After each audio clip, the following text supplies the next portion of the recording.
Pickup ভ্যানের সঙ্গে বাইকের ধাক্কায় মৃত্যু হলো দুই যুবকের। শনিবার সকালে ঘটনাটি ঘটেছে আসানসোলে কুমারপুর ব্রিজ সংলগ্ন এলাকায়। মৃত দুই যুবকের নাম কুনাল সিং ও আদিত্য সাউ। দুজনের মধ্যে একজনের মৃত্যু হয় ঘটনাস্থলে, আর একজনের মৃত্যু হয় হাসপাতালে। মৃত দুই যুবকের বাড়ি হীরাপুর থানা এলাকায়। মৃত দুই যুবক একটি ই-কমার্স সংস্থার ডেলিভারি বয়ের কাজ করত। দুর্ঘটনার খবর পেয়ে ঘটনাস্থলে আসেন বিধায়ক কৃষ্ণেন্দু মুখোপাধ্যায়। তিনি অভিযোগ করেন, পিকআপ ভ্যানের চালক মদ্যপ অবস্থায় অত্যন্ত স্পিডে গাড়ি চালাচ্ছিল। গাড়ির চালককে আটক করেছে পুলিশ। চালকের বিরুদ্ধে আইনি ব্যবস্থা গ্রহণ করা হবে।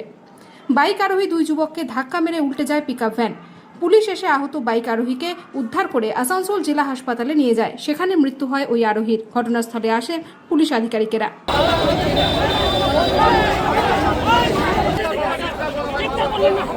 দেখছি এই তো দেখো না কি অবস্থা, দুটো যা প্রাণ চলে গেল, একদম মানে অকালে দুটো প্রাণ চলে গেল।